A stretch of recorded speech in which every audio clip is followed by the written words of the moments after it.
ಅಲ್ಲ 60 ಅರಳೋ ಮರಳೋ ಎಲ್ಲ ಪ್ರಶ್ನೆ ಇಲ್ವಾ? ನಂದೊಂದು ಸಂಕಲ್ಪ ಆಗಿದೆ ಈಗ, ಏನು? ಹೊಸದು, ಇಲ್ಲೇ ಫಸ್ಟ್ ಹೇಳ್ತಾ ಇದ್ದೀನಿ. Okay, breaking news. ರಜನಿಕಾಂತ್, ಹಾಂ ಶಿವಣ್ಣ, ಹಾಂ ಓಕೆ ಇಂಥ ದೊಡ್ಡ ಪ್ಯಾನ್ ಇಂಡಿಯಾ ಪಿಕ್ಚರಲ್ಲಿ ಹಾಂ ನಾನು ಗುರುತರ ಹಿಂಗೋಗಿ ಹಿಂಗೆ ಬಂದರೂ ಪರವಾಗಿಲ್ಲ, ಹಾಂ ಇಡೀ ಸಿನಿಮಾದಲ್ಲಿ ಅವ್ರದ್ದೊಂದು ಟರ್ನಿಂಗ್ ಪಾಯಿಂಟ್ ಕ್ಯಾರೆಕ್ಟರ್ ಅಂತ ಒಂದು ಸಿನಿಮಾ ಮಾಡ್ಬೇಕು. ನೀವು ಆ್ಯಕ್ಟ್ ಮಾಡಬೇಕು. ಹಾಂ,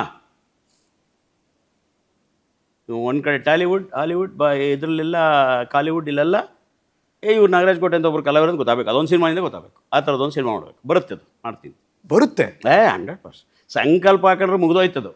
ರಜನಿಕಾಂತ್, ಶಿವಣ್ಣ, ನಾಗರಾಜ್ ಕೋಟೆ, ಯಾವುದೋ ಪಿಕ್ಚರಲ್ಲಿ ಈ 3 ಜನ ಇರ್ಬೇಕಲ್ಲ? 3 ಜನ ಇರೋದಲ್ಲ, ಈ 3 ಜನ ಇಂಡಿವಿಜುವಲ್ ಆಗಿರೋದ್ರಲ್ಲಿ ನಂದೊಂದು ಪಾತ್ರ ಬರುತ್ತೆ. ಬಟ್ ಇದುವರೆಗೆ ಕನ್ನಡ ಬಿಟ್ಟು ಬೇರೆ ಭಾಷೆಯಲ್ಲಿ ಮಾಡಿಲ್ಲ ನೀವು? ಮಾಡಿಲ್ಲ. ಇದು ಮಾಡ್ತೀನಿ. ಅವಾಗ ಇದು ಗ್ಯಾಪ್ಸ್ಕೊಳ್ಳಿ. ಜ್ಞಾಪಿಸೋದೇನೋ, ಈ ಕ್ಲಿಪ್ ತೆಗೆದು ಇನ್ನೊಂದ್ಸಲ ಹಾಕ್ಬಿಡ್ತೀನಿ. ಹಾಕ್ಬಿಡಿ. ಏಕೆಂದರೆ ಇದುವರೆಗೂ ನಾನು ಏನೇನು ಸಂಕಲ್ಪ ಮಾಡಿಕೊಂಡು, ದೇವರು ಏನೇನು ಕೇಳ್ಕೊಂಡು, ನಾನು ಏನೇನು ಧ್ಯಾನ ಮಾಡ್ಕೋತೀನಿ, ಪರಿಶುದ್ಧವಾಗಿ ಬೇಡ್ಕೊತೀನಿ, ಅದು ಹಾಗೇ ಇದೆ.